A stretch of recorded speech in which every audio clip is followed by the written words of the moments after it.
Introducing Dr. Owen. That's right, guys, I did it. I actually graduated. Don't mind the tiny microphone. I've realised that my iPhone camera quality is very, very bad. So for now, the little tiny microphone is going to have to make an appearance. But yeah, I graduated vet school. For those of you that don't know, vet school is the most treacherous time of a person's life. It is 5 years of study. Normally, if you're like me, I did a degree before, so that was 3 years. So now in total, that is 8 years of university that I've done. And if you couldn't tell by all of the flowers and cards behind me, I'm now a fully qualified veterinarian. That's right, you can even see me on the RCVS register. I'm very excited. I graduated just this week. It was a lovely day. I got to spend it with my parents and my fiance. I'll pop some pictures up on the screen if you're interested. You can also go have a look over on my Instagram or TikTok. I posted some stuff over there as well. Yeah, I'm just really excited to have completed vet school finally after 8 years. And I thought this video I could do a little bit of a reintroduction.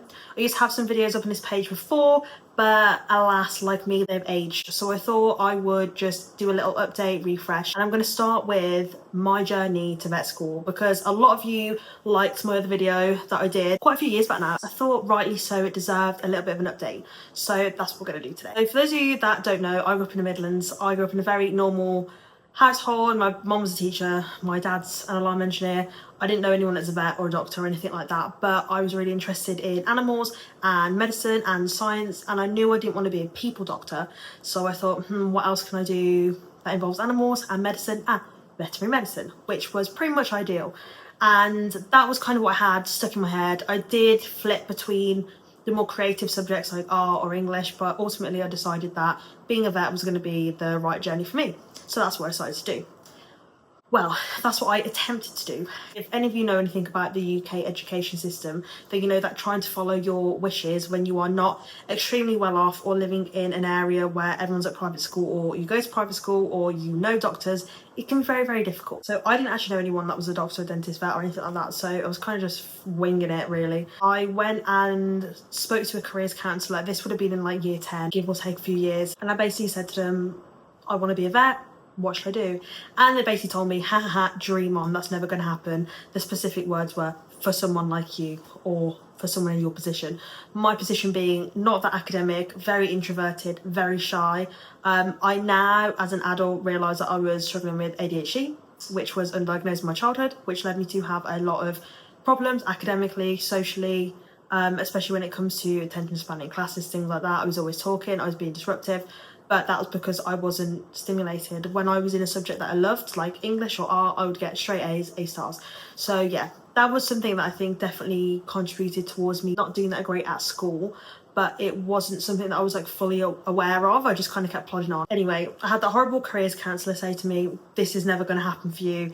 Think of something else. So I went away from that, obviously devastated. But then I had a lovely science teacher say to me that basically I should look for a career at KFC, because there's no way in hell I was ever going to get an A level, and I was never going to go to university, and I certainly was never going to be a vet.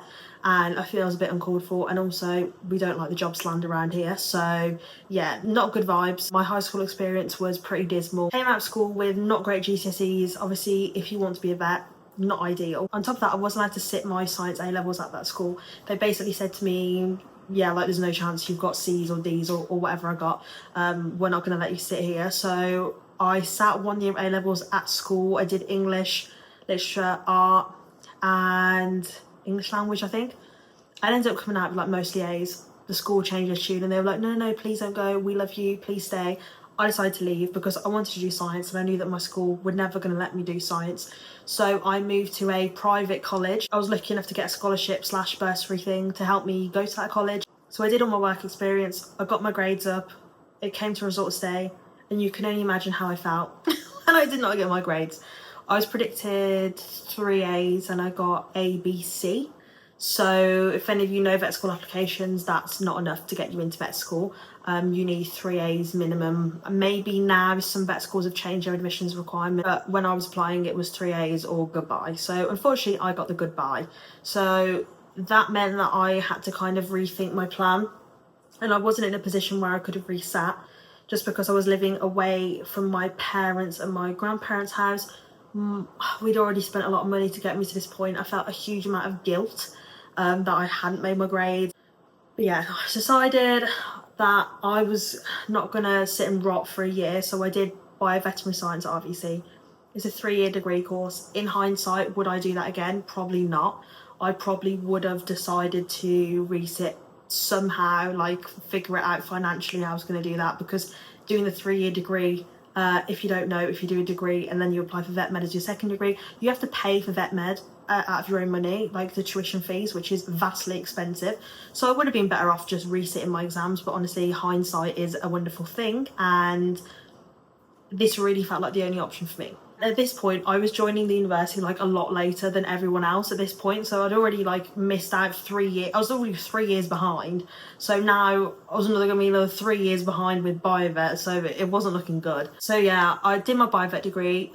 Wasn't a massive fan. I think if it's something that you're interested in and you're interested in research, you'll love it. You'll love every single second of it. If you have depression, anxiety, OCD manifested, undiagnosed ADHD, extreme self-doubt, you're not gonna have a great time, because I wanted to be a vet. That's what I wanted, and I was in this position where I was being exposed, because of the university that I went to, being exposed to my dream every single day and not being able to do it. For 2 years I struggled. My grades were terrible, like the 2-2s were here, there and everywhere. Like I was QFing some modules, and then I had 1 year to change it around, and I thought, no, this has already happened to me so many times. At this point I was persevering. I was like, I need to just get through this because I know what I want, and it's not going well. And there was a lot of guilt, a lot of shame, a lot of self-doubt, and I was like, no, I need to lock in at this point. And it was my 3rd year biovet that I actually did lock in for real, and I did the true definition of lock in. So I pulled my grade up from a 2-2. Actually, I don't even think it was a 2-2. I think it was borderline a 3rd, all the way up to a 2-1, and I graduated with a 2-1. And let me tell you, that was no mean feat. I worked extremely hard, like I had done for my A-levels. I was a bit traumatized still from like working that hard in my A-levels and not seeing the results that I wanted. So I think that's why my first 2 years at university like kind of struggled, because I was like, well, I've worked this hard, so, and it hasn't worked out, what's the point?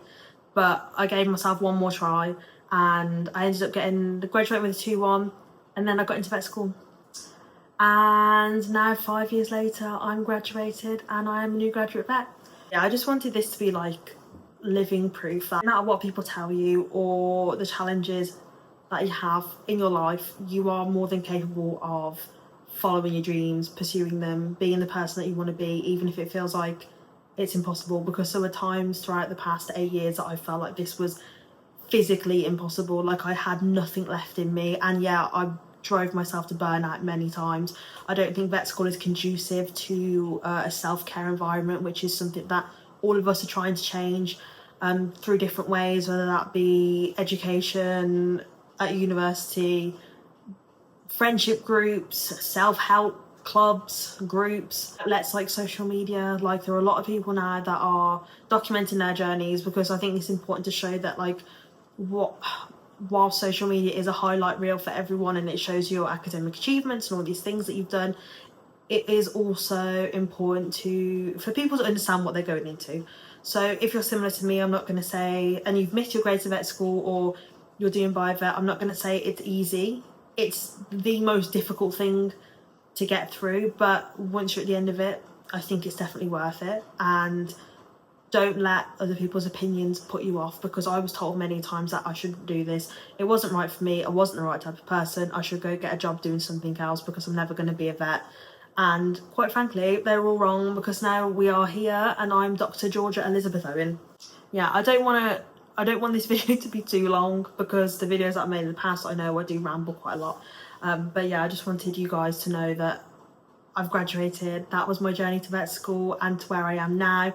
Very quickly, I'll try and cut this down to 10 minutes-ish. But yeah, I have more videos lined up for you guys, and if you're interested in any specific things, then let me know. I'm going to try and do this YouTube thing again, because before trying to manage YouTube account at vet school was absolutely wild. I had Instagram, YouTube and TikTok, and I just couldn't do it. But now we're back, and yeah, if you have any questions or anything you want to know, then let me know. And I also passed my NAVLE, so if you want any NAVLE study tips as a UK student, anything like that, I can definitely do that for you. So yeah, I love you guys, and thanks for sticking with me. If you've been over my Instagram for the past 5 years, couldn't have done it without you. And here's to a new chapter. Bye. Do you want to be in my video? Bend down. I can't. Bend How about down. those? Honestly, deciding to do this in the 30-degree heat wave was not the one. That's enough.